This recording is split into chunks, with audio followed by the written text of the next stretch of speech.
Rise up!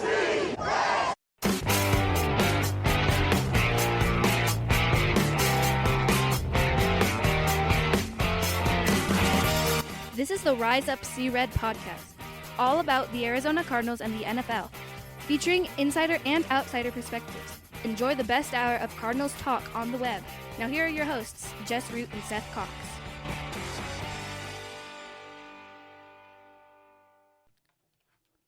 Hello, Arizona Cardinals fans, and welcome to the latest edition of the Rise Up See Red podcast, the best hour of Cardinals talk on the web. I'm your host, Jess Root from CardsWire.com, the USA Today NFL wire site covering the Arizona Cardinals.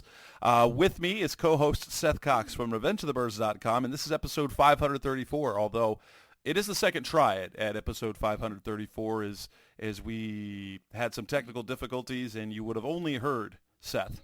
Nothing of my comments or questions or anything like that. So we are trying this again. That's why the show is out of order.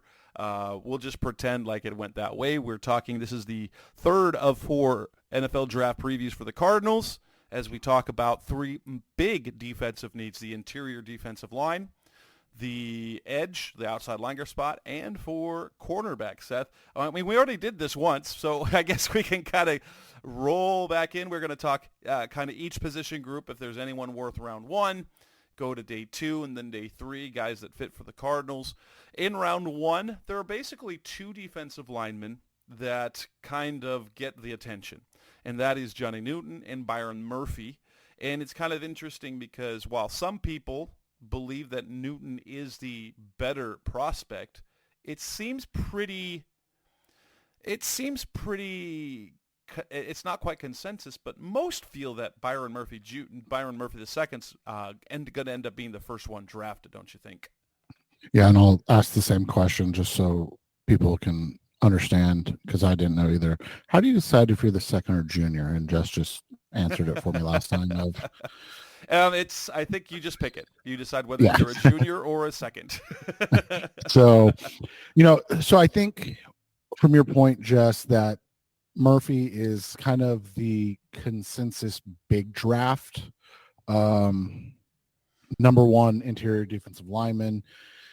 When you go to the consensus big board on NFL mockdraftdatabase.com, which we always recommend you guys take a look at that. Murph is 17, Newton is 25. So again, consensus in the sense of most of the boards prefer Murphy over Newton. I don't think you can go wrong either way. I do have my own bias. I prefer Johnny Newton. This is something that I wrote about the other day. Johnny Newton played with one other guy that's going to get drafted. His name's Keith Randolph Jr. He's actually another interior defensive line prospect. He's looked at going around the 6th, 7th round in that 200 plus range. Outside of that, there was not another draftable player on that defense. And he, as the kids like to say, 8. Yeah, Newton. He 8. was. Yeah, so last year with Devin Witherspoon on the roster in 2022, second team All-American, first team All-Big Ten, 5.5 sacks, 14 tackles for loss, 62 tackles. This guy put together a ferocious season. Then this year, he just stepped it up, and again without much help. First team All-American, Big Ten Defensive Player of the Year. We're talking about the conference with Michigan and Ohio State in it, and this was the best defensive player. That says something. I mean, he's put together a 3-year run where he has just been better and better every season, and that's what makes him intriguing to me. There are obviously questions from a size aspect. He's a good size, but he's 6'1.5", 304 pounds. So he's probably maxed out in his frame from a athletic standpoint. He's not going to get much bigger. If anything, he might slim down a touch when he gets to the NFL. Arm length isn't ideal. It's not a deal breaker. 32 3/8 inch, 76 inch wingspan, 75 7/8. I mean, 76, we're fine. And he didn't test because he was coming off a Jones fracture in his right foot. But this is the thing with Newton. He is undersized, and he is in the sense of height. 304 obviously is not undersized by any means, but he is a guy that has put together a list of accomplishments that's really hard to overlook, especially playing in the Big Ten for a team that was trying to rebuild, that was trying to get back to being a good team again. The testing or lack of testing is obviously going to be something that's consuming, but this guy is an interior force. He can play as a one gap. He understands how to disengage and find the football. And he did some two gapping stuff. That's the nice thing. So, we've talked about this. I think he's an ideal fit in what Jonathan Gannon and Nick Rallis want to do on their defense. And he would be a fantastic pick at 27. He would be a godsend at 35 if they were able to get him there. So, that's how I look at Newton. With Murphy, it's an interesting thing. You have to overlook the lack of production on a star-studded defense where he got to play next to Tavondre Sweat, we'll talk about him shortly, but he isn't a, out and out game changer on the defensive side of the ball in the NFL.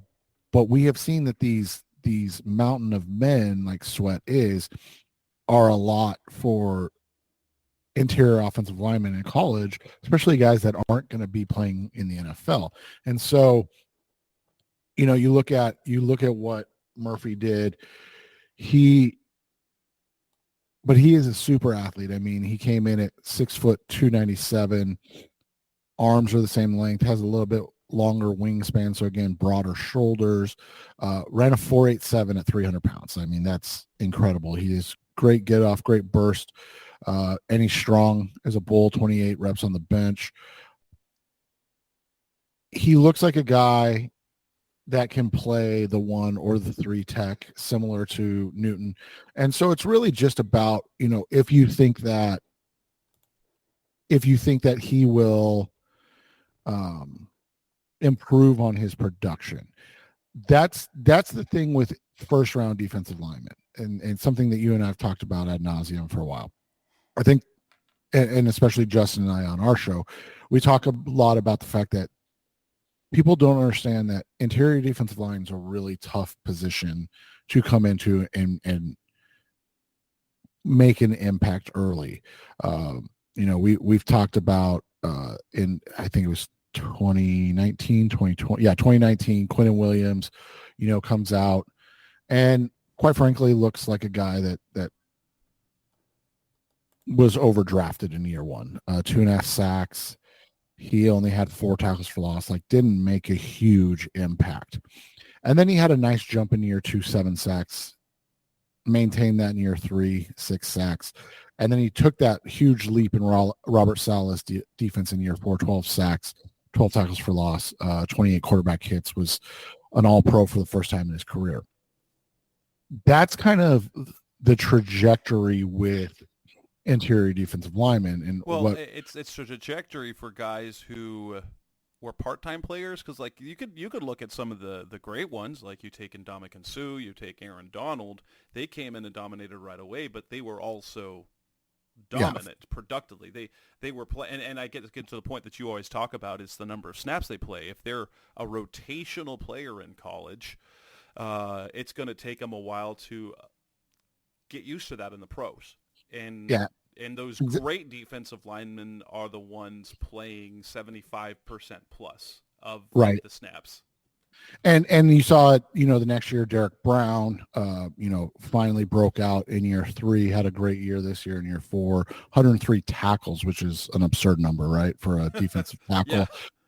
Christian Wilkins, right? And so that's the thing is And even like Jalen Carter last year, people were talking about him as the consensus best player in the draft, and he came out and he just clearly wasn't. And that's not a shot at him. That's not anything negative. He just clearly wasn't the best player in the draft, like everybody kind of promised he would be. And so if you're getting a guy on, in the first round, the expectation is that they're going to come in and be a threat immediately, especially on the interior to rush the passer. The reality is just so eloquently stated, that doesn't happen. What ends up happening is that these guys go from being 50 to 55% snap players in college and beating up on guys that, like I always joke about, are selling car insurance or coaching. And then they get up against NFL players and they get 50 to 55% of snaps and they get winded and they can't, and, they hit that rookie wall. We talked about Carter's production, right? And his production was so heavily in the first part of the season. He had 1.5 sacks from week 7 on. He had 6 sacks on the season. He had 1.5 from week 7 on. Like, that's not good. And so that's the thing, with Newton and Byron Murphy is like Newton's played more snaps. He's going to potentially have the greater impact immediately. But on the flip side, if you have the ability like the Cardinals have done, where they don't necessarily need a 70% snap player, and they just need a 40-50% snap player, then that's what Byron Murphy can offer with that same upside. So I don't think you can go wrong with either. I've always just said I prefer Newton just because of the insane production from his career. And then we go into round 2, right? And well, here's a question, though. Do you think Braden Fisk, with the production that he had, could sneak into round 1 right at the back end? Those things can always happen. I mean, you look at Fisk, and the thing with Fisk that is really interesting is that he's old. He's going to be 20. He's going to play this entire season at 24. His last 3 seasons, 2 at Western Michigan and then 1 at Florida State, were virtually identical, which is a great thing. We talk about this all the time. If you move up in competition, so if you go from a group of 5 school to a Power 5 school, you want to see at least the same level of production. That's what Braden Fisk did. And then he killed the combine, and then he killed the Senior Bowl. Then he killed the combine, and you're like, dude. And there are definitely physical limitations. He's got the short arms. I guess people who watch he's not going to be great against the run, unless bigger offensive linemen are going to get him. But he's so athletic. It's hard to ignore. He is insanely athletic. Like you said, he came in at 290, 6'3.5", 290, but he does have very short arms, 31-inch arms, 4.78, but, great vertical, great broad jump, really good short shuttle time. And he just looks like the type of guy that can make an impact immediately. The question you have with him, and that's a great question about philosophy, right? This is a guy that's going to be 24 his entire first season. He is going to, when he gets his second contract in year 4, whether he's a first rounder or a second rounder, right? Or you're making that decision if you're going to pick him up, he's going to be going into his age 29 season in the NFL. That's a huge deal because, one of the things that you look at in this draft is you have a guy, in Mike Hall from Ohio State, who had just the same insane testing numbers. Right now, again, we tend to take pro day numbers with a slight grain of salt, right? But came in at 6'2.5", 290, and he ran a 4.75 with a 9.3 broad and a 33-inch vertical. So, same type of thing. He's going to be 21 this whole year. Like he will not turn 21 until June. So after he gets drafted, he can't even legally drink yet. Which means, do you think that a guy like Hall will end up sneaking into round 2 or even get selected higher than anyone thinks? Because pretty much he's an early third is kind of where all the mocks put him. Yeah, he's been looked at in that 60, which, end of second, 60 to 70 range. And I think he's going to go in that 50 range probably, because he is a guy that has insane upside. He is a specimen of a human being, long arms, huge wingspan, super athletic get off, and he's just played in a defense that hasn't asked him to do much. And that's the difference, so when you talk about Murphy versus Hall, to go back to that, and people might say, well, why are you not docking Hall for not being productive? Well, I am. That's why I'm talking about him on day 2 and not as a top 20 pick in the NFL draft. Like that's in my opinion where you take those guys that have that insane athleticism, insane upside, that have shown really, really good things, but they haven't been productive enough to justify a pick that early. So that's where Hall is. Fisk fits in that same region to me. I wouldn't be shocked if he went earlier, but I really do think the age thing is going to knock him out of the first round, because I just don't think teams want a 25-year-old rookie. And it's not that that's a bad thing, but you have to remember you're now looking at what's your second investment of him, and that is a big deal to teams, right? We want to be able to sign a guy to his second contract, and when a guy's going to be 29 signing his second contract, all of a sudden it's like, okay, then there's the next group, and not to say that Mike Hall's above these next guys or anything like that, but you've got some interesting guys from there. Very athletic group of defensive linemen, by the way, in terms of athleticism and speed this year. As back when we had the combine show, I kind of counted through. We got 1, 2, 3, 4, 5, 6, 7, 8 labeled interior 8 that had posted 40 times of under 5 seconds, and those are the guys who ran. That doesn't include Michael Hall, who didn't, and then was incredibly fast at his pro day. So just at the combine, there were 8 deep interior linemen that posted 40s under 5 seconds. Yeah, and so and like you said, now all of a sudden you've got another group. So I looked up how to say this guy's name, Rook. So in the thing it says it rhymes with juke. So Rook, Ororo.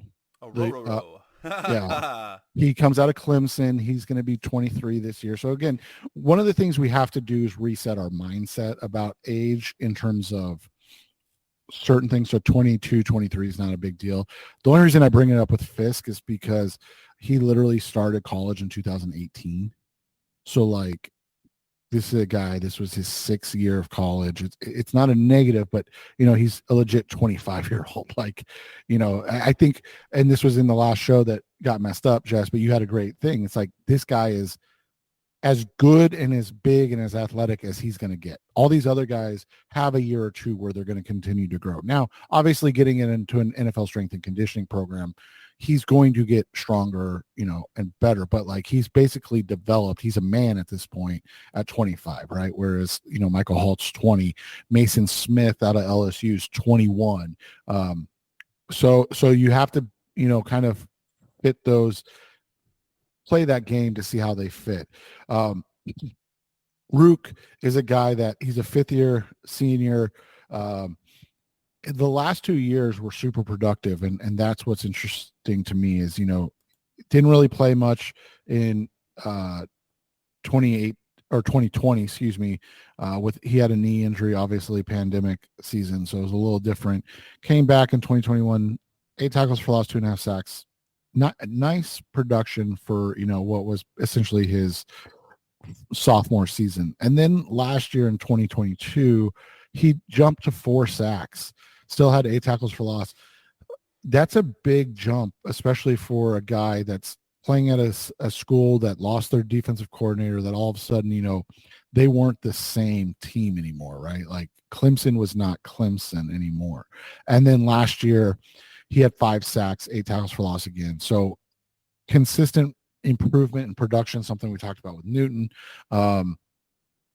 He is really good on the interior because of his movement skills and his strength. I mentioned Byron Murphy had 28 reps. Aurora Roro had 29 reps, and he's got 34-inch arms. So he's got long vines for arms on his 6'4", 294 frame. He ran a 4.89, so you mentioned he's one of those freak guys, right? Like sub 4.940 at 294. 32-inch vert, 9.8 broad, incredibly athletic and twitchy guy. And he's a guy that can play on the edge in a base defense. And so that's the interesting thing with him. You're looking at him in the mid-second round area. So, for the Cardinals, if he falls to 66, I think he's a no question type of thing. If they haven't grabbed a Murphy or a Newton at that point, I just don't know if he's worth a 35th pick, right? Yeah. And then you have some of the tweeners that you and I have talked about. The first one's Darius Robinson, the Missouri, again, tweener, edge, defensive, and who's projected to go all over the place. You see him top 20 sometimes, top 50, but his athleticism and his ability to play on and the fact he did it at the Senior Bowl, so that's an important thing. He's LJ Collier sized, and the question is, for a team, will you play him on the edge or will you play him on the interior? A guy like LJ Collier ultimately failed as an edge guy, but shows promise on the interior if he could stay healthy. Yeah, and that's the big question with Robinson, right? So you look at him, you mentioned it, man. I mean, this is a guy that basically did nothing his first 3 years at Mizzou, Jess. 0 sacks, 1 sack, 0 sacks. He had 1.5 tackles for loss in those 3 seasons. That's not good production. Like, we can just be frank about it. It's not good.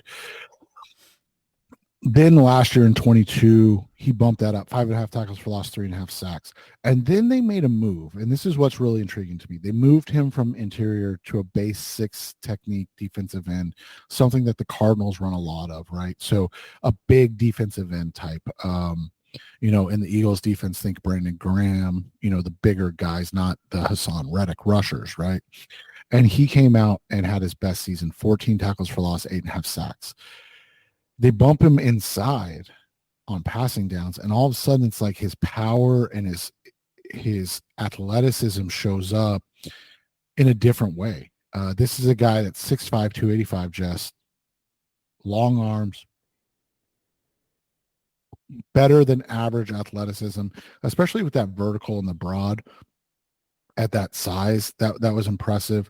And I think he's the kind of wild card for the Cardinals, because while you don't want to say you can get a 2-for-1 with him, you kind of can get a 2-for-1, right? You can get a defensive end that kicks down into the interior and can rush the passer from the interior when you want to bring in a BJ Ojolari, when you want to, or it gives them a bigger NASCAR package, right? Correct. And so he's just a really intriguing guy in that sense. And then, you've got some other guys. Brandon Dorless is another one, the Oregon defensive interior lineman. Dorless is a guy that, came in at 6'3", 283. Athletic testing, again, was good if you're an interior defensive lineman, right? 4.85, 40, 30.5-inch broad or vertical, 9.3 broad. So all good numbers. But then you're like, oh, if you're an edge guy, which is where he lines up a lot, that's not great. But the thing is, he wins a lot from the edge. So it's not like he's bad. It just is one of those situations where you have to find the right fit and a team that can use him in both ways. Again, I think you can project him similar to LJ Collier. If you're going to ask him to be an edge guy only, you're going to be very underwhelmed with his production. But if you're asking him to be a base edge that kicks down inside, I think you're going to like what you get. The last guy that we should at least mention in this grouping of day 2 guys is Mason Smith. Actually, there's 2 guys we should mention. Yeah, I was going to say Chris Jenkins as well, right? Yeah, Chris Jenkins should. Sorry, I skipped over him. Chris Jenkins, he's a really intriguing guy because I talked about it on the show with the Georgia guys in the secondary. I want to see them outside of that structure. I talked about it with Junior Colson, the linebacker from Michigan. Right, their defense was so freaking good, like so good, that now once you pull them out and they're individuals, like was he just a cog in the wheel, or is he a guy that wasn't given as much freedom, and that's why his production was never great? 3.5 tackles for loss last year, 2 sacks, 4 tackles for loss, 2 sacks this year. Other than that, he had a half a tackle for loss in his first 15 games while he was on campus. Um, Good size, 6'2", and a half, 300 pounds. Again, another one of those 491 guys. Good vert, great broad jump. Um, Long and he arms. moved, yeah, long arms, and he moves really well, and he's smart. His dad was I think an All Pro or at least a Pro Bowl defensive lineman in his own right, Chris Jenkins, for those that don't remember. And so he's a guy that you're really projecting if you think he could become more of a playmaker. He reminds me in a good way out of the guy the Cardinals just signed, right? Justin Jones. Like you think you see something more there, and you're like, but your floor is a 10-year defensive lineman that is that is a guy you can trust and start every year. And you can always be like, we need to upgrade in the pass rush, but man, he does his job, right? And so then the last guy, yeah, Mason Smith. Smith's a really interesting one because, Jess, he was on the fast track to stardom. He was the next Quentin Williams. He was the next, Jalen Carter. These guys that were Derek Brown. These guys we talked about earlier that were not gifted, but given this top 10 pick um, status as a true freshman at 18 years old. This guy put up 5 tackles for loss and 4 sacks in 9 games in the SEC, which is just absurd. I mean, just insane, Jess. I mean, and he's a specimen at Yeah. 6'5", 35-inch arms. He ran the 40 and 306 pounds, ran the 40 and 5'1", uh, Good. 31-inch vert, 9 foot broad. Come on, he's made in a lab. Yep. And then he blew out his knee and did not play. I mean, he played in the first game, but that's when he blew out his knee. And he came back this year and just wasn't the same guy. And so you're taking this guy based on what you saw in 2020 or 2021, excuse me, and what you think he can get back to. Because if you go with him, you're basically trusting your scouts and your coaches that they're going to get the most of this guy. He's the complete opposite of Chris Jenkins and Braden Fisk. Like, they're safe. You know what you're going to get. There may not be this all-pro upside, but you're getting a guy that, in Fisk range, you're going to talk about a 7-8 year starter, when he's be done at 32, 33. Jenkins, 10-year starter, 32, 33. Smith is not even going to he won't be 22 until October. And he looks like a guy that could potentially be and I hate using this, but like a Chris Jones level type of guy. But that was only on tape 1 year. And I always get super worried about guys that are that tall, that heavy, and not that 306 is heavy by any means, but that big with knee issues. Yeah. Because you're just talking about a guy that now all of a sudden you've got to really figure out if you're going to get the most out of him. But man, if you like him and you can get him in that 71 to 90 range, and you haven't, and even if you've already grabbed another defensive lineman, I wouldn't hate it. Couple days, Yeah, who's on day 3 that are kind of sleeper guys that will either be better than many think they could be, or they're like steady Eddie type players that'll just do their job, be unspectacular, but have a nice career.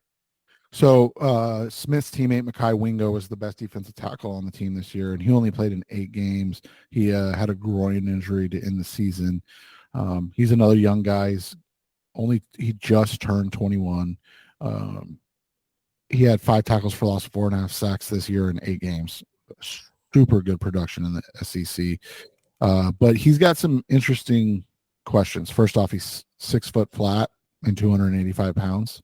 So you're talking about a guy that's going to be a one gap penetrating guy, but he does it spectacularly. Just 485 40, good broad, good vertical, decent agility numbers at his pro day. And so with him, you look at it and you go, okay, I know what I'm going to get with him, but he's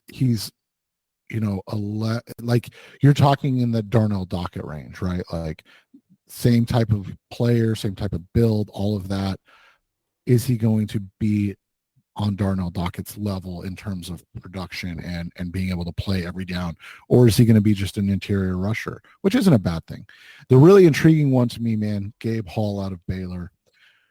Again, this guy is a freak of nature. He is 6'6", 294. He ran a 5.02 40 at the combine, but had great jumps just at that size, which is, again, is just like, where do these guys keep coming from?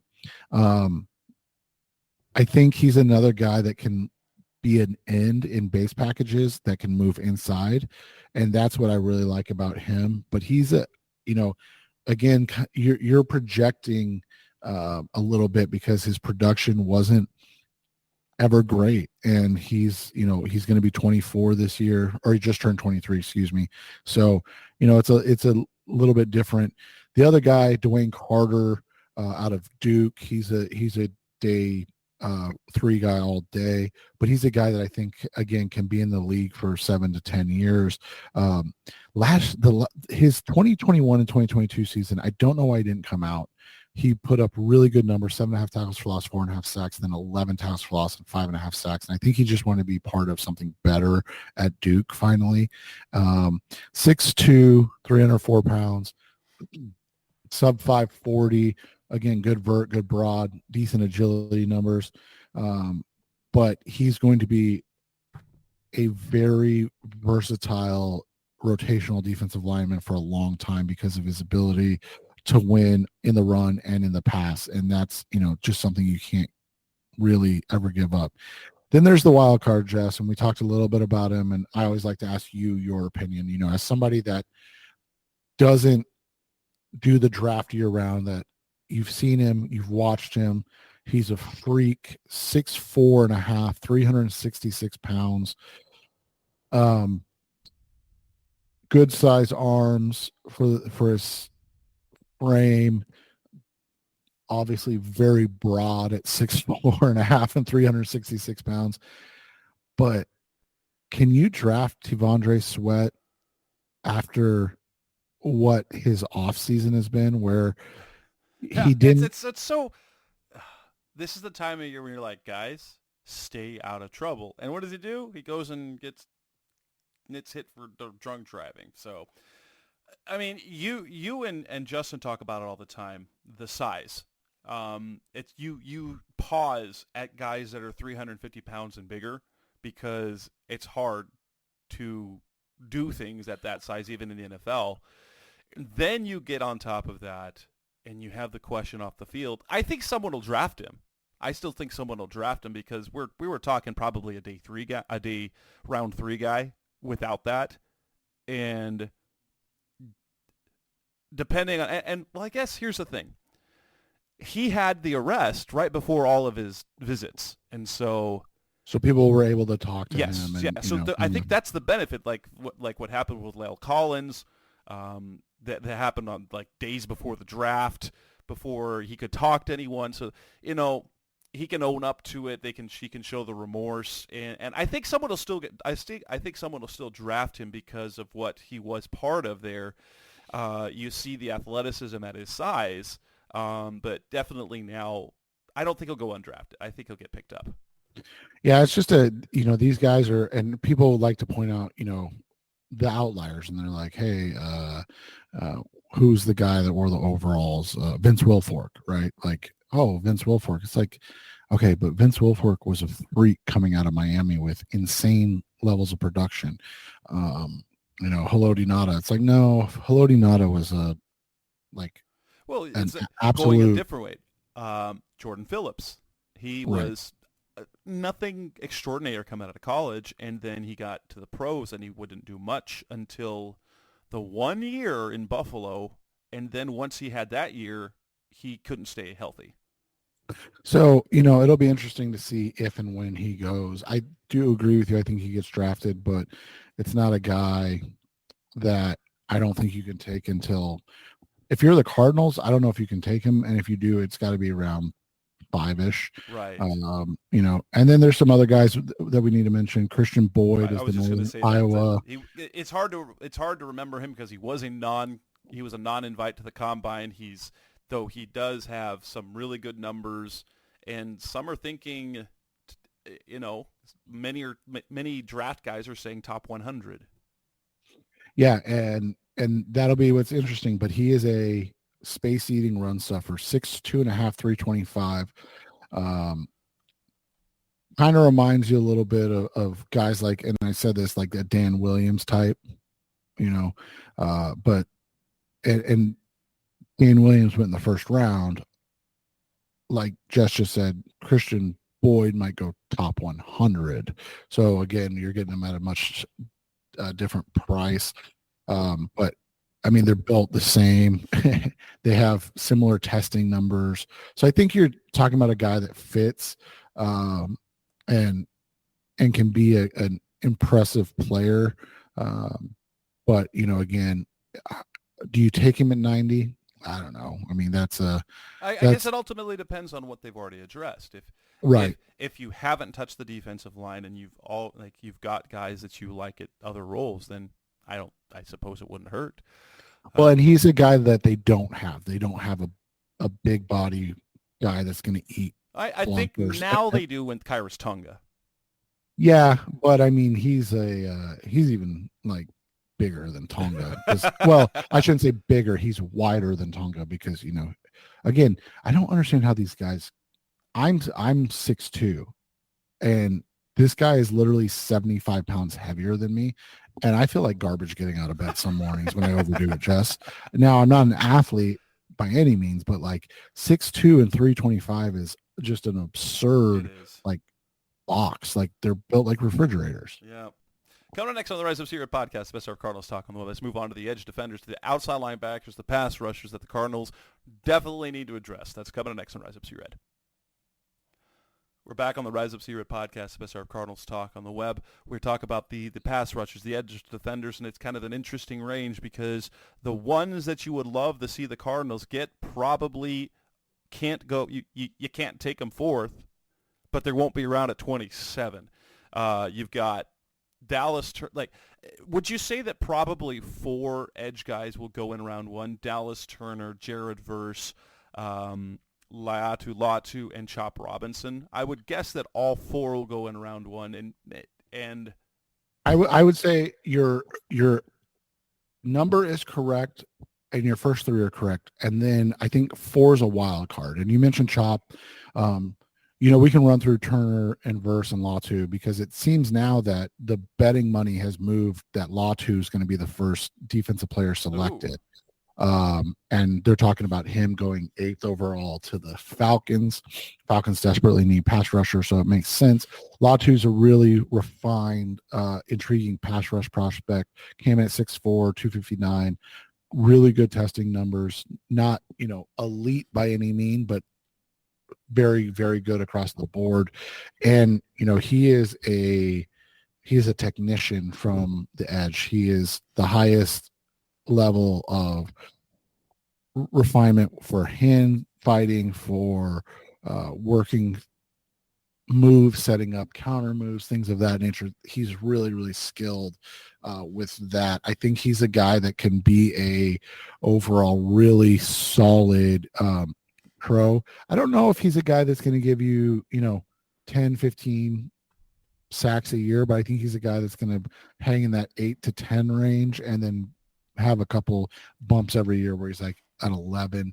The irony being that he gets the Jalen Phillips comparisons from like a player, but then also you remember that Jalen Phillips went to UCLA, medically retired, then went to Miami to produce, while Latu was at Washington, medically retired, got to UCLA and cleared, and then produced. Yeah, in his last 2 years at UCLA, 10.5 sacks and 13 sacks, incredibly productive. He is a guy that's going to be a really good pro. Jared Verse is another one. He'll be 24 in November. Part of that very old, very talented defensive line from Florida State. That's why Florida State went undefeated this year in the regular season, because their defense was just insane. They won games with Jess and I playing quarterback after Jordan Travis went out, and you saw it. He's a guy that, Verse at just a shade under 6'4", 255, ran a sub 4.6 with really, really good jumps. I don't know if he's a guy that's going to, I don't think that there's a guy that you're like, hey, this is going to be a 12 plus sack a year guy in this group. But I think there's a bunch of guys that are going to produce for 8 to 10 years. He tests similarly to a guy like Ryan Kerrigan, who was the same way. Now, Kerrigan may be that high end that we talk about every once in a while from a comp standpoint, but if that's his ceiling, as Ryan Kerrigan, a 4-time Pro Bowler that had a 4-year or a 5-year stretch where he had let's see, I just want to make sure I get this right. He had 26. He had over 55 sacks in 5 seasons. Like, that's really impressive. And he's I think Verse has that as an upside. And then, on the flip side, if you only get a guy like Dante Fowler, and, again, not a sexy name, kind of a bust in terms of where he was drafted based on expectations, being the 3rd overall pick, but you're talking about a guy that's been in the league for 8 seasons, has 45 total sacks, so about 6 sacks a year, and has produced an 8 sack and an 11.5 sack season, and just continues to play, snaps in the NFL. Like, a true bust is a guy that's obviously out of football in a couple of years. But I know that people, especially Jaguars fans, probably think he's a bust, because when you draft somebody 3rd overall, you're hoping to get a free. Dallas Turner is my number 1 guy. But what's happened with him? Is it just that Latu's polish? Because it felt like forever that it was going to be Falcons Turner, and then now, like you said, the money is shifting, the betting lines are shifting to Latu going. When doesn't Dallas Turner feel like a kind of a sure thing? He's not going to be, I don't think he's Will Anderson, but he took Will Anderson's spot, like size, personality, production, athleticism, like 40.5-inch vert, 10 foot 7, 127 inch broad.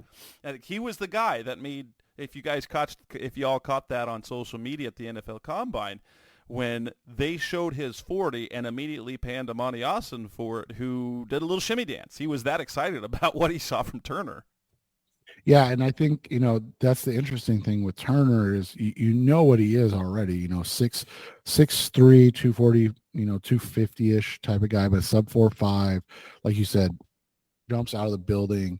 And he's a guy that projects similar to like a Brian Burns, right? And Burns went in the middle of the first round, right? Like, I think in like 16 or something like that. I'll double check as I'm talking, but and he's turned into an elite player in the NFL. Yep, I guessed right. It's 16th overall.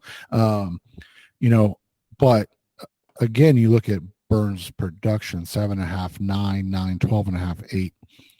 I see that with Turner too. Like, I think he's an elite player with high end potential, and if Burns is his ceiling, that's a great ceiling, right? Like, you're talking about a guy that is one of the highest paid defense players in the NFL, has has the game that everybody wants a Brian Burns.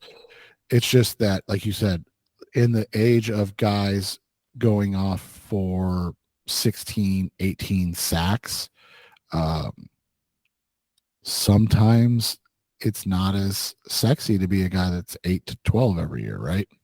Yeah. And then we go to, Chop Robinson. It's going to be really hard for a team to turn, especially a team that's needing a pass rush. But when you look at his testing numbers, 4.48, 34.5-inch vert, 10.8. I mean, he's built just like Dallas Turner, right? Like, yeah, he is. Built the He same. is. But the production just wasn't there. Personally, if depending on how things go, I wouldn't mind him, but I just personally believe at 27 that there's going to be better corner prospects than Turner is as a pass rushing prospect, and that you can take a lower risk pick at 35 or moving back and taking a pass rusher in that second round with guys you have just as many questions about with their pro production than doing it with Robinson. But I think ultimately he'll probably go round one. It's hard to was Ebiketie, like, he tested similar, but he was more undersized, and that's why he went round 2, right? Yeah, the guy that Chop really reminds me of is Boy Mafe, who was drafted in the second round, Nick 40th Bonito overall. is also that and Mafe, had a and all these guys go in the same range. I mean, Ebiketie went 38th, Boy Mafe went 40th, and they all had kind of similar starts to their career. They're only in year 2, both of them, but you had 3 sacks for Mafe and then 9 sacks this year. Ebiketie, you had 3 sacks his first, 2.5, sorry, and then 6 this year. So, like, you did get that jump, but it wasn't. And I think that's what Chop is. He's an unrefined guy with elite initial burst, decent arm length. He's not going to be a guy that's overly long, but he is an insane athlete off the line immediately, and that's what is going to win him. And he's a guy that you look at, you can see the profile of an elite pass rusher. I just don't know if he'll ever get there, because you're talking about a guy that played at Penn State, and just their history at Penn State, they just never, their athletic potential or their in-game potential never lives up to their athletic potential, right? Yeah. If we look at kind of round 2, here's some names that in my mind are kind of the round 2, probably are gone by 66 when the Cardinals pick in the 3rd round. Chris Braswell, Alabama, Marshawn Nealand, Western Kentucky, Jonah Ellis, Utah, and there was another guy that Adisa Isaac. Is he probably a round 2 guy? Isaac's an interesting one because he's not the freak athlete out of Penn State, but he's the productive one. Right, which is rare, 6, but he is a little undersized in terms of being 6'4" and 247 and then not testing like an elite athlete. But like you said, 4 sacks and then 7.5 sacks last year, 11 tackles for loss, 16 tackles for loss last year. So, like, again, led team in tackles for loss and sacks his final 2 years. I think he's a guy that offers a lot of versatility. I don't think he's even like as athletic as BJ Ojulari was coming out. I know BJ didn't do all the testing, but they're built similarly. I don't know if you need a secondary of those, right? I think you probably want something with a little higher upside. Not that there's anything wrong with Ojulari, but we talked about him last year. He profiles, similar to like a Harold Landry, that is ideally suited to be your second best pass rusher, which is a guy that's going to give you that 6 to 8 sacks a year for a real long time. It'll be interesting because Isaac is one. You mentioned Marshawn Nealand. He's an interesting one out of Western Michigan because he's big, 6'3", 267. And then his testing wasn't great, 4.75. But again, at 267, you're like, I think he's a guy that, I've seen people mention him in the first round. I don't understand that, but crazier things have happened, But right? right, He's but like that has been the buzz around him. We're hearing top 50, like, okay, top 50, sure. You've got small school, got a real big, not good build, production. There's things to like about him, but yeah, it's just Jonah Ellis is interesting because he's one of ASU my guy. Oh my favorite gosh, he's players in this so class. dominant when you watch him play. Yeah, he's one of my favorite players in this class. Real quick on Nealand, his like high end outcome range, which is really good, is Frank Clark without obviously all the off the field stuff. So, and obviously we don't know if Nealand has anything. So I'm not saying he's good or a bad Hopefully he person, doesn't do gun stuff. So right? But you're talking about a guy that could be a 10 sack a year type of guy. But again, where do you take him? Clark went in the second round, probably because of those off-field issues, right? Yeah, Jonah Ellis is one of my favorites, man. I just love his motor. I love the way he plays. He couldn't work out or do everything testing wise, but he came in at 6'2", 248. Decent arm length for his size, 33-inch arms with the 79 and 3/4-inch wingspan. And then he had good verts and broad jump, right? 38-inch vert, 10 foot even broad, and a really good three cone at 6'6", 9. So again, a guy that can rush the passer using that athleticism. I told you this in the last show, and it's meant to be an incredible positive. He really reminds me of the kid that's in Alex Highsmith, the kid that's in Pittsburgh, that's turned into a really good pass rusher, right? I don't think there's ever an issue getting guys like Jonah Ellis on your roster. And if you can do so on day 3, that would be even more ideal. But I mean, you look at Highsmith's production, 2 sacks, 6 sacks, 14 and a half sacks, and then 7 sacks this year. I can see Ellis having the same type of career arc and be the same type of versatile player. Highsmith went 102. Does Ellis make it to 90? I don't know. I mean, his size is going to turn some teams off, being only 6'2" and 248. But I think his motor is what really makes him special. Like, this is a dude that, I said the other day, like Marcus Golden, right? Where you just don't see guys that give this effort consistently all the time. And I don't know how he does it. Braylon Trice is another intriguing one. But he's probably going to be day 3 now, isn't he? Yeah, you would think. I mean, he had back-to-back really good years. Showed up really well in the college football playoff. Right. And then he came out and he came out small, right? 6'3.5", which is fine, but 245. Right. Didn't he play around 260? And yeah, and then he ran a 4.740. And so you're like, oh, you trim down to not your playing size, and then you tested really, really poorly. That could make a really good pick for that could work out for a team though. Because of the type of producer he was, you get him in round 4, right? And then you get a pretty productive pass rusher because you get 4 or 5 sacks a year from a round 4 guy. That's not common, right? And a guy that he's similar to and things of that nature, and I could see him having a similar type of career. Was Uchenna Nwosu, who's made a nice name for himself in the NFL. Owasu's 40 was a little bit better at 4.65 as opposed to 4.72, but he didn't come out as an elite athlete with average to below average jumps.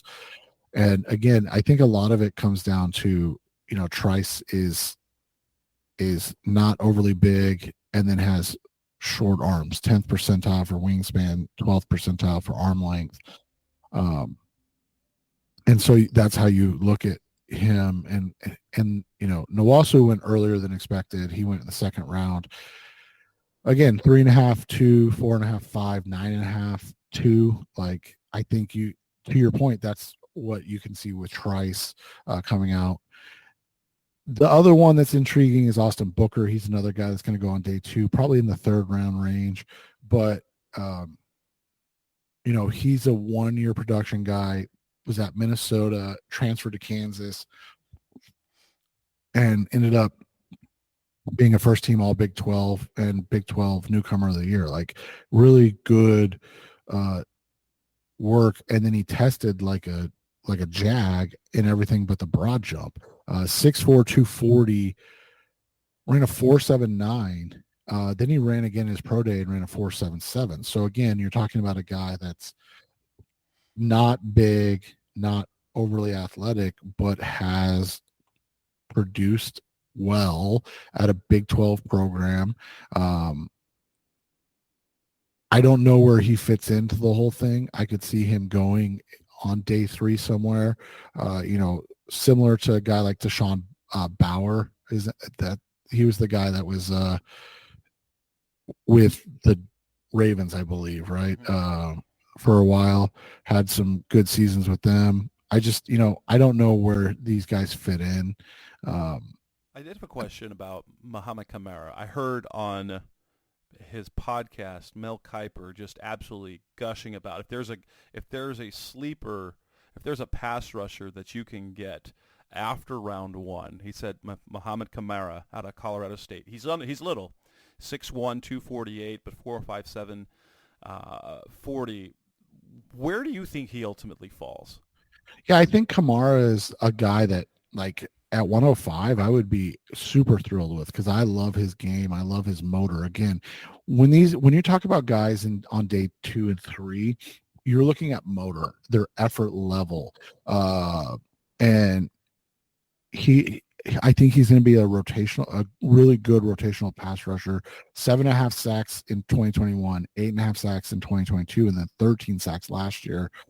Second team All-American from Colorado State. Like, that's unheard of. But like you said, 6'1", 248, not ideal, but he has insane get off, and his vertical and his broad were really, really good as well.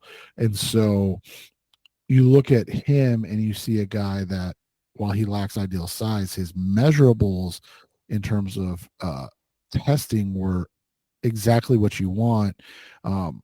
I've seen him compared to Agbo Akranakwo, I believe is how you pronounce it. Don't quote me on that. I know what you're talking about. I can't fact check you on that one off the top of my head. So he, Agbo is a guy that's been around the league. He went in the 5th round, which is probably where Kamara's going to go. And that's the thing, is when you go in the 5th round and then you are able to play, and then in year 4 you produce 5 sacks, and then in year 5 you produce 4.5 sacks. That's a great career for those guys, because they come out, and he's similar size, 6'2", 250, went in the 5th round to the Rams out of Oklahoma. I think that if you can get Kamara in that same range, he's a home run, because while he may never be more than 5 sacks, again, on day 3, you're getting a five sack guy that can play 40% of the snaps. And then the last guy we should mention that's starting to get top 100 buzz, man. Crazy. Jalix, is it Jalix? Jalix Hunt. Yeah, out of Houston Christian. So we looked this up the last time. It used to be Houston Baptist. It's a FCS. So again, it's what NAU plays in, right? So that level. Typically when you draft a guy out of those areas, you want them to be dominant. Well, there's some intriguing things about him. When he was at Cornell, he came in at 195 pounds. So he was a safety, and he turned into almost 6'4", 250-pound edge rusher. So you have to remember that his lack of production in his 2 years at Houston Christian, and by lack of production, I mean 11.5 tackles for loss, 7 sacks, 3 forced fumbles, and then 9 tackles for loss, 6.5 sacks, 2 forced fumbles. So again, not bad production, but he's playing not as part of the field he'd never done. Right. Before he used to see the entire field. Right. And so that's the thing you're looking at. Again, an older guy, just turned 23. He's probably a year away from being like a big time contributor. But if you feel like you've got something, and I know this bothers Cardinals fans to no end. So, but Jess and I will continue to say it. They aren't super upset with their edge guys. That's not They're something. not. For some reason, they see Zaven Collins as a guy who can be a star. They see it. They believe it. And Bijo Jalari they drafted. So yeah. So, but you were talking about a guy that, with the upside could, be a similar type of player to Brian Burns, like athletic testing profile, all of that. And then on the low end, you're talking about a guy that could be like Lorenzo Carter, who is, again, if you get a guy in the late third, early fourth, and that gives you 4 to 5 sacks a year, every year, that's a win. Yeah. Like, people get stuck on, oh, well, we need a 12 sack a year guy. But, yeah, you do. Everybody does. Yep. But that's why also, if you have 5 sack guys and a 10 sack guy, good job. You've got a great pass rush. Right, exactly. So it'll be interesting to see how it all works out. But yeah, this is a great year to need a pass rusher. I do have a question on 2 guys that are clearly day 3 guys. One I asked you about before on the last time, Brennan Jackson, Washington State, 6'4", 265, 4.69 40. But then also is I was looking for, is when I talked to Austin McNamara, I was looking at some of the Texas Tech stuff, and I forgot about Miles Cole, who is 6'6", 278, with nearly 37-inch arms, ran a 4.67, 35-inch vert, 10-foot broad.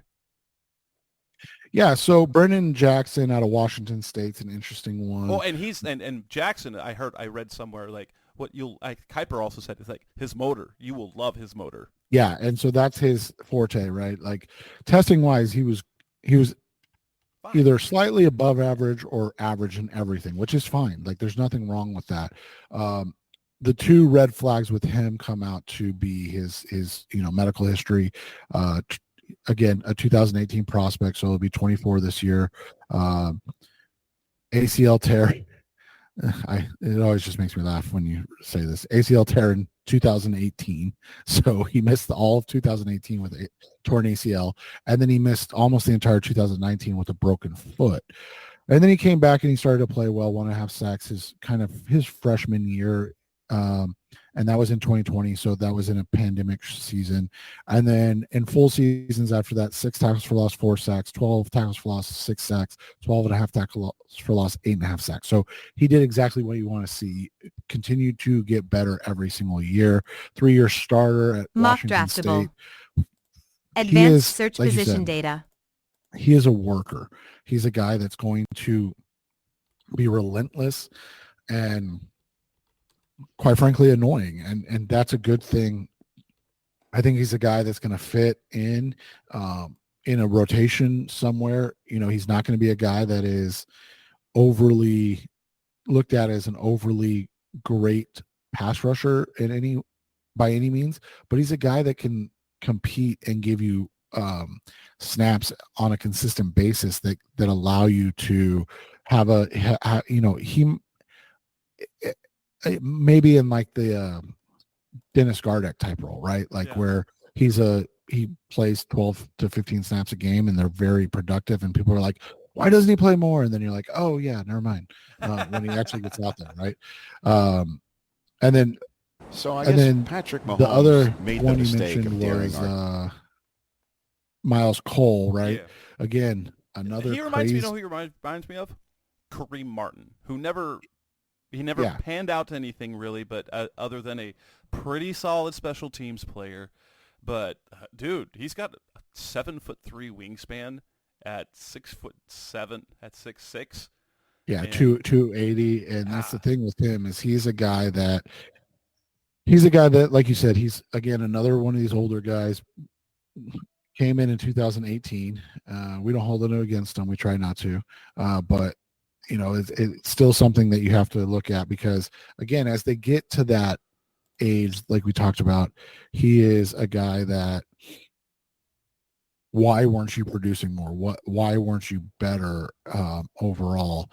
But, like you said, lack of production isn't a huge thing. He was at Louisiana Monroe and then transferred to Texas Tech. Really did nothing. And remember that Tyree Wilson got drafted highly for having similar production. Correct. And he was, and that's the thing is his production or lack of production in 2022 can really be attributed that he was asked to play interior, and then he moved into Tyree Wilson's spot and had 32 tackles, 6.5 tackles for loss, and 3.5 sacks. So again, he's a really toolsy, intriguing guy because of his size and testing numbers. But I mean, you're talking about a guy that probably is, I shouldn't say probably, is definitely going on day 3. But the question becomes, is he, like you said, Kareem Martin, or can he turn into a guy that is productive and plays at a high level? You hate to throw a name out there like Cardinals drafted Kareem Martin in the 3rd round. Right. And you hate to throw a name out like this, but like his profile is very similar to like a Montez Sweat when he was coming out of Mississippi State, right? So again, I'm not saying he will be Montez Sweat. I'm just saying his profile is similar to Montez Sweat. Coming up next on the Rise Up C-Red podcast, Best of Cardinals Talk on the Web. Let's talk about the cornerbacks in this draft. It's a pretty good group. That's coming up next on the Rise Up C-Red. We're back on the Rise Up C-Red podcast, Best of Cardinals Talk on the Web. Cornerbacks, another position of great need for the Cardinals. They need themselves a number 1, even though, the talk, Sean Murphy, Ben Bunting could be their number 1. He profiles more as a number 2. First-round cornerbacks. And the Cardinals definitely at number 27 will be in range. I think that's probably been the most commonly mocked position. And if I had to pick the name, probably Kool-Aid McKinstry is the guy that's most commonly mocked. But if we go through round 1 cornerbacks, isn't it looking like a round 5 as we go Terrion Arnold? You go Cooper DeJean, Quinyon Mitchell, Nate Wiggins, Kool-Aid McKinstry, and there's probably another one I'm not thinking off the top of my head. But 5 or 6 corners are probably going in round 1, aren't they? Yeah, you would think so. And you look at it, you've got a guy, you mentioned Terrion Arnold. He's a really intriguing guy. Last year, as a redshirt freshman, had 9 passes defense, 1 interception. This year, All-American, 17 passes defense, 5 interceptions. And he got a lot of testing because he was playing across from Kool-Aid McKinstry, who was an All-American the year before and led like the universe in passes defense and that stuff. So really, really solid guy. A lot of people have compared him to Jalen Johnson, which is always interesting to me to compare a guy that tests similar, that profiles similar and all that, and then be like, oh, and he reminds me of this guy that we didn't think was good enough to go until the 50th pick, but now we're going to take this guy top 10. And I always find like that ends up being a negative, because what ends up happening is you're drafting a guy and hoping he turns out to be the same guy that went in that area. But I think Arnold is a very safe pick and profiles as a guy that should have a good career. Unless they trade back to 11 and then try not to trade back up, I don't think he or Quinyon Mitchell are really all options for them. Quinyon Mitchell's a freak, man. I mean, came in at 6 foot, 195, 4.3, 340 with great jumps. And then, I mean, this is a guy in 2022, 25 passes defense, 5 interceptions, 19 passes defense, 1 interception, playing for Toledo. 2-time second-team All-American, led the FBS in passes defense last year. Like, this is just a guy that has checked every box along the way. And then absolutely, you talked about Braden Fisk. Quinyon Mitchell did the same thing throughout the process. I really like what he brings. I think you've got a guy that, on the high end could be similar to like Jonathan Joseph, who I think was only in the NFL for like 22 years. I mean, that guy was around forever, right? Like, and I think he went in the first like top 10, if I remember right. But he was, phenomenal for so long. He went 24th overall. So 2-time Pro Bowler. But again, this guy literally played for 16 years in the NFL. Like, that's kind of what I see with Quinion. I think that's, his high end. Low end, you might get a guy, and I know people make fun of him, but he's been around forever, like an Eli Apple, right? And that's he sounds like the way Eli Apple was drafted was 20th overall, right about, and 10th. Oh my goodness, 10th But overall. that was back when the Giants were really dumb too. To be fair. But he's still starting games all over the place. Yeah. Everyone looks to replace him, but then he goes and plays pretty well, and someone else signs him, and he starts there. He's had a nice career. Right. And I think like Mitchell's like insanely high end, hopeful. Where he gets to is Darius Slay. They profile very similarly from a size, weight, athleticism. I think that's, but again, like I said, with the talk about Perry Arnold being like Jalen Johnson, Darius Slay went in the second round. So, it's interesting. It'll be interesting to see. But again, that's like, I mean, when you're talking about a 6-time Pro Bowler, multiple time All Pro, that's like up there. And I try not to give those type of projections. So that's why I said, if you can get a guy that's around for 12 years, then you've won. And then we get into the guys that could be with the Cardinals, right, in that range. And you mentioned it to start with, Cooper DeJean. I love this guy. I think he has the perfect kind of fit in what the Cardinals want to do, because he's a guy that can play as a boundary corner outside. He's a guy that can play as a slot corner, and or a big nickel safety. And then obviously you have the all-American punt return ability, right? So with DeJean, that's he is an alpha.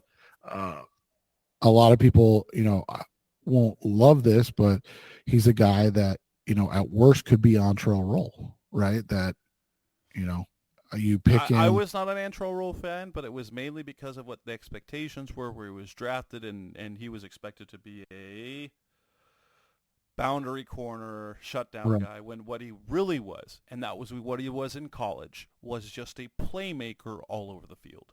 Right. And I mean, remember, he ended up going to 3 Pro Bowls and being an All-Pro, 2-time All-Pro. I think did he win a Super Bowl? Yeah, with New York, right? So I mean, you're talking about a guy that ended up being phenomenal throughout his career. And so I think, at worst, that's what you get from him. But I think Cooper can play outside. I think he's a guy that can, because he fits really well in that cover 3 defense that they want to run. And then on the flip side, you have a guy who has everything you want in a corner in Nate Wiggins, doesn't turn 21 until August, was the fastest defensive player at the combine with a 4.28 40, came in at 6'1", 173, high-end production for the last 2 years, 14 pass defense, 11 pass defense, 1 interception, 2 interceptions, and is a relentless, tireless worker that has made plays chasing down tackles from the backs, or chasing down runners from the backside to save touchdowns in 2 different games.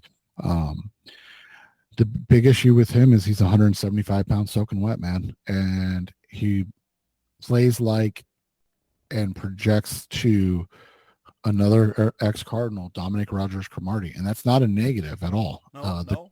Especially if you can add a little bit of muscle to it. If you can get him to 180, right? 180, right. 185, and he can play at that level, you feel way better about his durability. Right. And Dominique, was a 2-time Pro Bowler, 1-time All-Pro. Like, played a long time. Yeah. It was able to play from 2008 to 2019, so a 12-year NFL career. Really, really solid guy, man.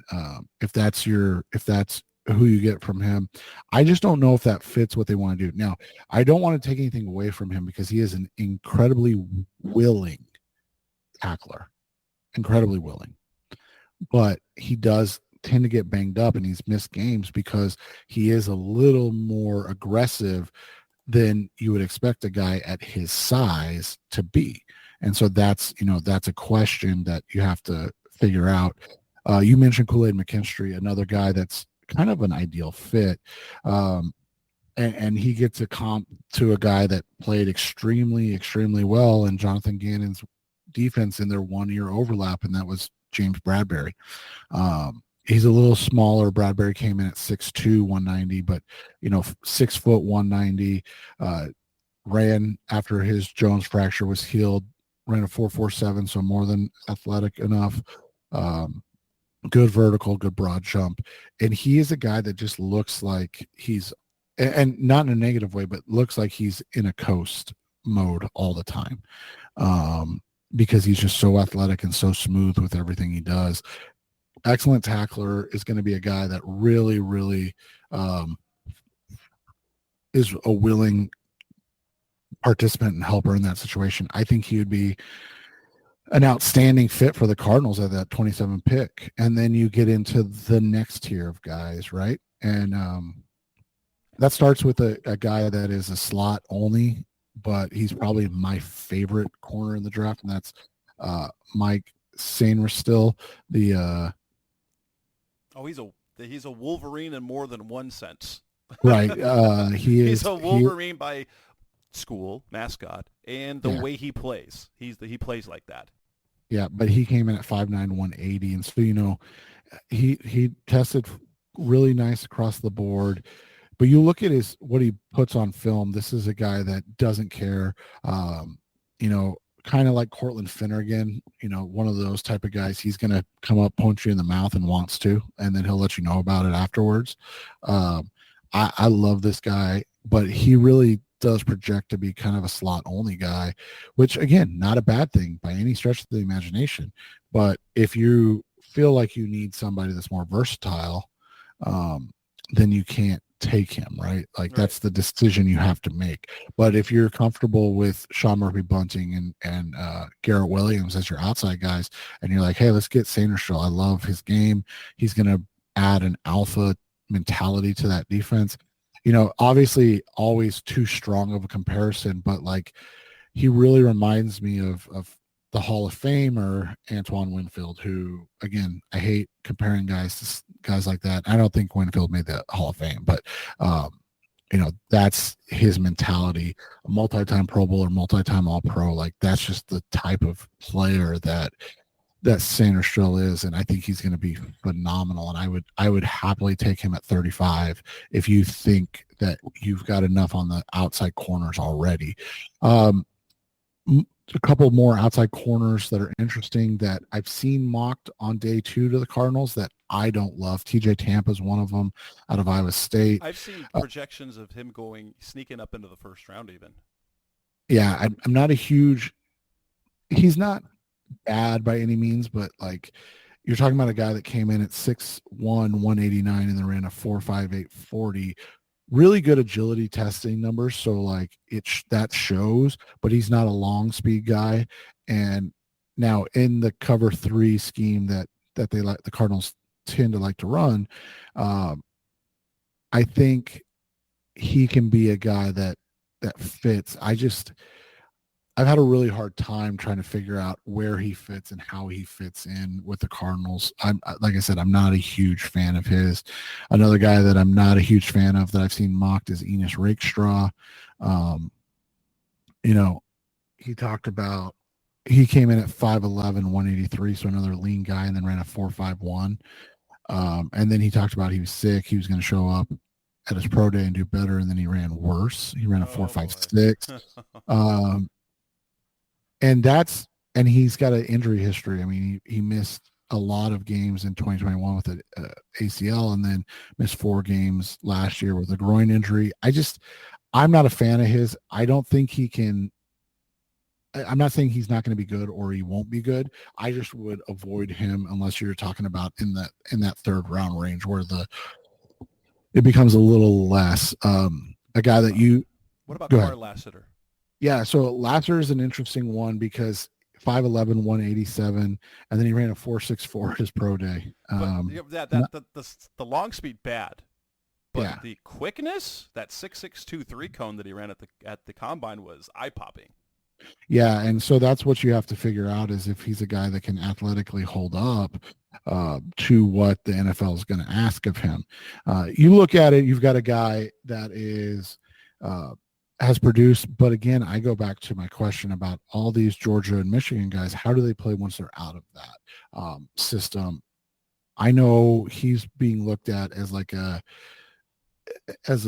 nickel only type, and like you said, that's because of that elite quickness. I think he's going to end up going in the third round just because he is, he's not Sanderstrill in terms of feistiness or aggression, but he is a guy that's going to be able to play in the league for a long time because of his ability as a slot guy that ends up being a guy that has a good career, kind of like a Cody Sensenbaugh kind of level of player, which I know Cardinals fans may not remember him, but if you talk to Cowboys fans, they hated him and then loved him and then hated him. And, he was all over the place. What about some guys round 3, round 4, names that we've heard through top 30? So they have a couple of Auburn guys, DJ James, Nehemiah Pritchett. You've got Florida State's Jaron Jones. Guys that feel like, or you go Andrew Phillips out of Kentucky. Are those kind of the round 3, round 4 guys? Yeah, you think so. And you look at it, you've got a guy, in Max Melton who is a freak. I love this guy. I think he's going to be a really solid player in the league. 5'10", 185, came in, 5'11", 185, came in, ran a 4.39 with insane jumps, great agility testing. And then he's played both inside and out and then on special teams. He's a guy that has been highly productive his last 3 years in the Big Ten against way better competition because, he plays at Rutgers. So he's an interesting guy because I think he's a guy that would really fit with what the Cardinals want. His attitude, his demeanor, the way he plays the game. Profiles, high-end comp is like a Robert Alford, which, was a great player for a long time. Solid number 2 corner. DJ James, you mentioned, 5'11", 180, 4.42, but really good broad jump and then short shuttle. His 3-cone was not, though, and that's, it'll be interesting to see if he can play in the slot because he is undersized at that 180 and he doesn't have elite quickness, but he has really good speed. But he's also kind of small and isn't overly aggressive in the run game, which, isn't always ideal when you're talking about a guy that's playing in the slot. So they're a little bit closer to the line, right? Yeah. Day 3. So I was going to say, what were you going to say? Oh, no, I was going to say, and then the other guy that's really intriguing to me is actually Kalen Carson out of Wake Forest, right? So he came in, his biggest issue, and he's going to go on day 3 because he's missed 5 games in his sophomore year, 5 games in his junior year, and then missed the last game last year. But you look at his numbers those last 3 seasons: 9 passes defense, 7 passes defense, 8 passes defense. And so with him, he is an average athlete, 4.52, slightly below average jumps, but he's competitive. And when you watch him play, he's just always in position, which is one of those interesting things about guys is like where you're like, I just don't understand how this guy's always in the right spot. So Carson's going to be an interesting one because you've got a guy that has really tiny hands, average arm length, and like I said, his testing numbers weren't great, but he's always around the ball. He profiles similarly, and J.C. Jackson was a little faster, ran a 4.46 as opposed to a 4.52, but they have a very similar build. And so we'll see how he profiles out. But again, you're talking day 3 for him. 3 guys that I'm kind of intrigued in for the Cardinals on day 3 because of guys on their team already.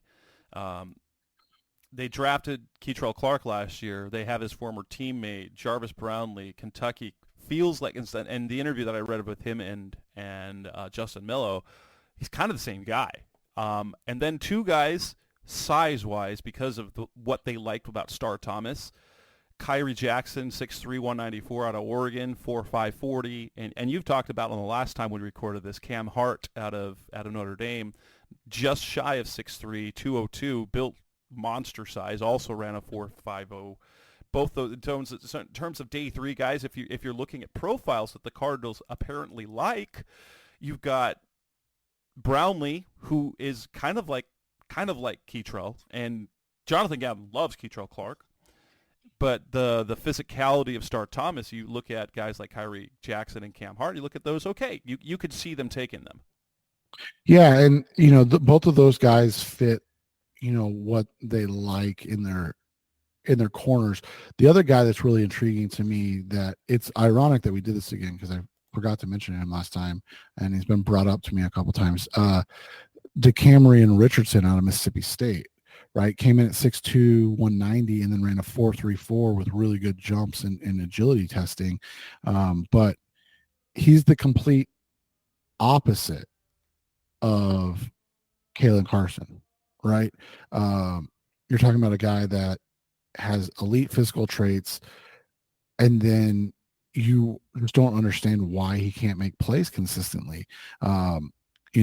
3 passes defense last year, 7 passes defense this year, never had an interception in his career. But I mean, those numbers are stupid eye-popping, right? Yeah. So you look at it, and it's an intriguing day 3 class because you've got what's your flavor type of questions. Do you like the length and do you like the length and physicality? Do you like just the feistiness? Do you like the extreme speed and athleticism?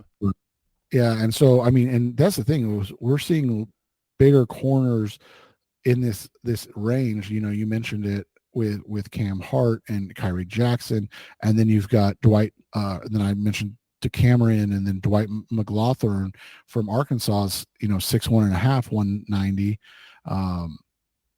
And so you've just got a really intriguing mess of players that you're like, okay, how do you wade through this?